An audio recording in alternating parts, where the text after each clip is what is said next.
and welcome to Conspiracize Me, episode 10. This episode is going to take the form of a question, and then we'll see where it goes from there. The question that I have to pose is, are souls currency? And what I mean by that is, in the natural realm, we have currency in the form of cash, digital currency, all sorts of ways in which you can value certain things, or even certain people. Currency is what allows you to make deals with other people. Everything has a value to it, and so you use currency in order to purchase that for yourself, to gain that in exchange for your currency. Currency makes the world go round. And so what if our souls are a form of currency? And what I mean by that is you can't see the soul, but there is a spiritual nature to the soul in which, we can't see it, but that doesn't mean it's unseen in the realm in which souls can be seen, which would be the spiritual realm. And so I wonder if human beings who have a soul in the spiritual realm, what does that soul look like? Does it have a value attached to it? And if your soul has a value attached to it, then I wonder if those spirits in the spiritual realm can see that value and can even use that value in order to manipulate us, in order to task us to do things. I wonder if souls can be manipulated or used or even owned in such a way that you don't see who it is you belong to. But if the soul is currency and you are in the pocket of something in the spiritual realm, then that owner has, in a sense, a say in perhaps what you do, maybe what you think, maybe how far you can go, maybe how much you can achieve. Maybe the owner of that soul in the spiritual realm, if they have certain connections, they can allow you into certain things, to do certain things. I don't know. But it's a conspiracy theory that I thought of. And the thing is, we put a value on each other. In the physical realm, you look up anybody's net worth, we put value, monetary value, currency value on each other. This person is worth such and such amount based on what you have in the stock market, what you've invested or may not have invested, whatever it may be. We all have some sort of a monetary value. So why is it that the spiritual realm wouldn't have the same? That being said, I'm not quite sure if I myself have articulated my point well enough, so I'm going to see if ChatGPT has anything to say. So honestly, it was just a thought that came to mind, but if there has been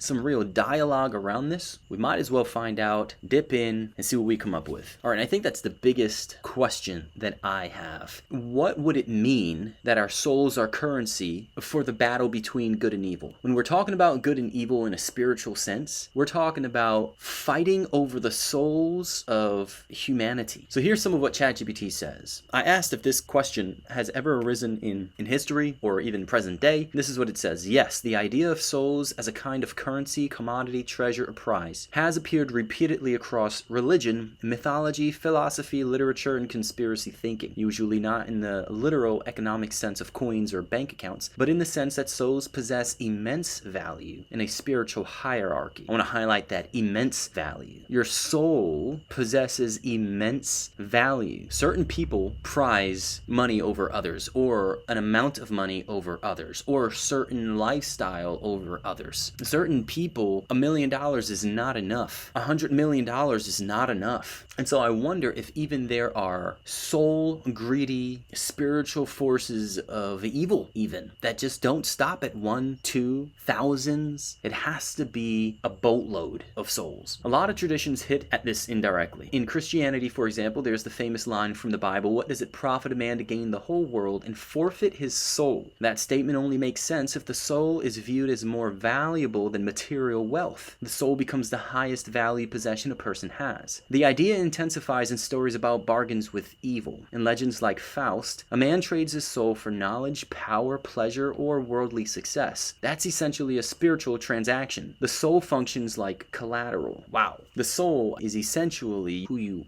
are. It is maybe your identifier in the spiritual realm. It would take a really wild form of thinking to be negligent over your soul and give it up for things in this temporal world. You only get what? You live within the span of 100 years. You're going to give up your soul for the span of 100 years? Without knowing what's coming after, you would give up your soul? But then going back to that verse in the Bible, what does it profit a man to gain the whole world and forfeit his soul? What happens to your soul when you forfeit it? What's the implication of forfeiting your soul while you're living? And then when you're dead, when you're gone, what is the implication of forfeiting your soul? You also see versions of this in medieval demonology, occult traditions, some interpretations of the Divine Comedy, Gnostic beliefs, and even modern pop culture. The recurring pattern is souls are scarce, souls have power or significance, and spiritual beings compete over them. That starts to resemble an economy. Okay. And it seems like this idea is not just bred in the present, it seems like it goes back into history. It seems as though souls have always been an interesting topic, an interesting conversation piece. And I honestly think that it makes a lot of people uncomfortable to talk about the soul. I think it makes a lot of people uncomfortable to talk about religion, end times, the hereafter. Not a lot of people claim to know what happens to the soul or what happens to us when we leave. The best answers that we can get are from religious texts. You've got conversations that are already murky, already, in the shadows over souls, what it is, how important they are. And when we're talking about the spiritual world, we can't even see it. In all of our lives, we live by what we can actually see. So what are we talking about when we talk about the soul being a form of commodity? Now, if you push the metaphor further and imagine souls literally functioning as currency in the spiritual realm, several implications emerge. First, ownership becomes central. If souls have value, then good and evil are not merely fighting over ideas, they are fighting over allegiance, influence, or possession. Ideas do influence you to act a certain way, be around a certain people. Your entire life is affected by the ideas that you believe. And so it's not just a fight over ideas, but what that means to a person, what they value, and ultimately what they think about their soul. Ideas will lead you to forfeit your soul or care more about your soul than this temporal world and what you can get in power and influence, money, etc. Many religions already frame spiritual conflict this way. In Christianity, salvation language often sounds transactional. Redeemed, bought back, ransomed, saved. Meanwhile, evil is portrayed as trying to enslave, corrupt, accuse, tempt, or claim people. You could interpret that symbolically. Good seeks restoration of the soul, evil seeks consumption or domination of it. It's literally the good force fighting the bad force to free the souls that are enslaved. Second, a rich spiritual being might be one with immense influence over souls, while a bankrupt spirit could be isolated from goodness, love, truth, or divine connection. Okay, if your soul is in the hands of the evil side, you lose your spiritual connection. There's a form of darkness enshrouded around what you think about your soul or the soul of other people. I mean, think about it too. Like, how much do you really value other people? If you take glee upon looking at the destruction of other people, if that is what brings you a sense of happiness, it could just mean that you're in the hands of one who is rich spiritually in the evil side. But if your soul was free, there would be a light around the way that you view souls. It would be pure. You'd care about human suffering. That resembles how some traditions describe heaven and hell already. Heaven is union and fullness, and hell is deprivation. Third, temptation starts looking less random and more strategic. Interesting. If souls possess spiritual value, then influencing human choices becomes incredibly important. That's why many traditions place so much emphasis on deception, idolatry, pride, despair, addiction, violence, greed. It's trying to steal your attention. It's trying to take what you put your mind on, what you put your focus on, all of your energy, and put it into this form of living. Put it into this basket over here. Put your soul into this basket of darkness, into the pocket, into the wallet of spiritual evil. Pride, despair, addiction, violence, greed. These are all things that are spiritual shackles. You don't feel the shackles. shackles, you don't see the shackles, but you might feel a sense of heaviness. You might feel a weight, a burden upon you. Some people, when they're brought to the light, when their mind is enlightened, they feel lighter, even if it's not physically, although it could be. It's definitely a spiritual breaking of the veil, an opening of the curtain that kept them in darkness, and now they can see. This list right here, from deception down to greed, all of it are shackles, are chains around your soul. Some thinkers have argued that modern systems can behave as though human souls are currency already. Attention economies, propaganda, addictive technology, exploitative labor systems, celebrity culture, ideological radicalization. In these frameworks, institutions compete for human devotion, identity, time, belief, and emotional energy. That means when you get on your phone and you're scrolling, you're doom scrolling, that's your life, that's your attention. You could be putting that time toward learning something. I mean, maybe if you're on YouTube and you're learning something, that's not the same thing as like aimlessly scrolling and aimlessly spending your time on a screen. There's no end goal to it. Do we really want to give our time without thinking where our time is going? Because then that starts to put ideas into our mind. You want to choose the ideas that are coming into your mind so you can decide what stays and what goes. I mean, if you're endlessly scrolling, if you're constantly consuming, there's a lot of work that you need to do to clean up your mind. And I think a lot of us are in a space where we don't know how far off our boat has gone. We're just in this boat, we stopped rowing, and when you stop rowing, you go wherever the current takes you. And now you've consumed all of these things. You've brought a bunch of stuff into your boat, and so now your boat is sinking. It's heavy, it's hard to move, and then all of a sudden there's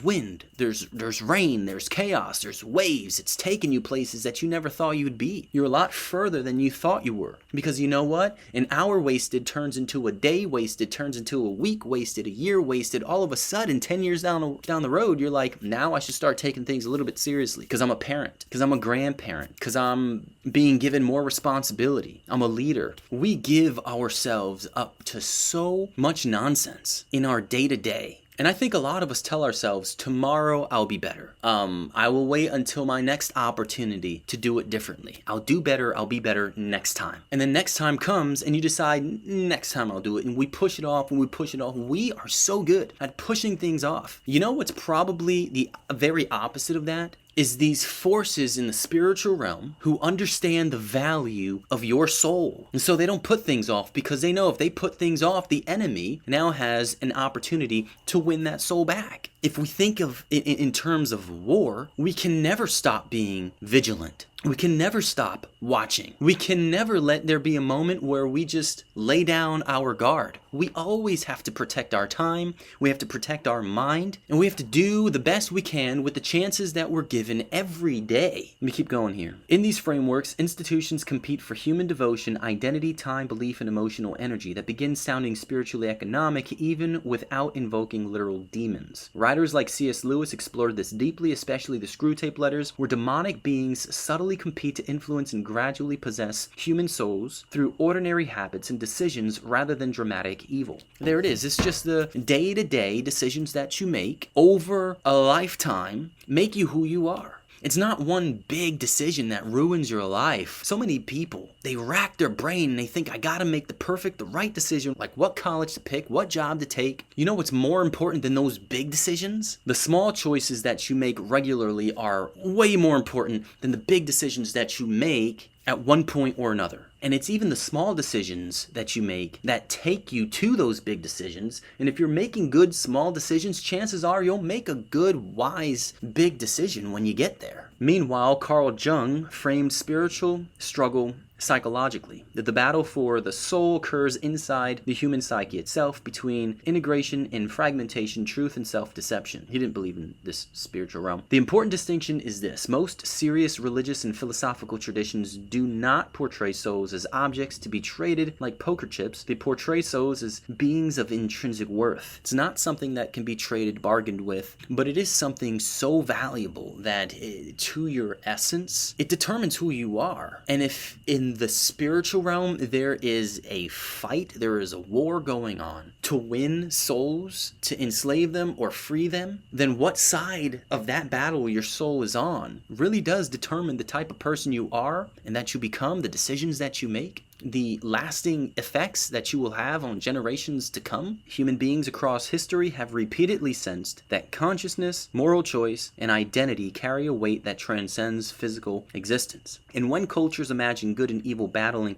over souls, they are often expressing the intuition that human lives matter on a level deeper than economics, politics, or biology. I think we're all, if we're honest with ourselves, I think we all feel a sense of this world, this life is not all that there is. I mean, my body is not all that there is. The fact that I can think, the fact that I can reason, the fact that I can grow, I can choose, like these are things I think humans are especially positioned in a way as to understand better than anything else that there is importance to this life because of a life to come. And I think a lot of religions try to aim at that there is more to what we can see, mysteries to be revealed. I mean, if this is all that there is, if we are living in this small frame of time, and this is all that there is, it doesn't make much sense. We may not know the layout of what's to come, but we know intrinsically that there is something to come. And so there is something to protecting your soul. There is something to thinking of the way that you're living, how you're thinking, the small decisions that you're making. How is it shaping the person that you're becoming? I mean, just think about it today. Who am I going to be a year, 5 years, 10 years from now based on the decisions, the small decisions that I'm making today, the small decisions that I made yesterday, last week? What's the trajectory my life has been on, and what's the trajectory of where I'm going? And you can change that. You can decide otherwise. If you're not on a trajectory that you like, you can decide otherwise. If you're on a trajectory that you like, you need to decide to continue along that trajectory. Because any one of us are open to distraction. Any one of us are open to being persuaded or dissuaded toward a certain direction. And every one of us has the responsibility for ourselves to decide where we're going to go. So our soul's currency, whether you frame it in that way, think of it in that way, believe it or not, it truly comes down to ownership of your own habits, your small decisions, every day, every moment, being diligent in watching over yourself, that you are not being deceived. Believe that there is value to you and to your soul, and live accordingly. And if we can do that, then perhaps, as there is a spiritual war between good and evil, we can start winning the war against evil as we live here in this physical world. Interesting thought. I encourage you to think about it. Thanks for watching.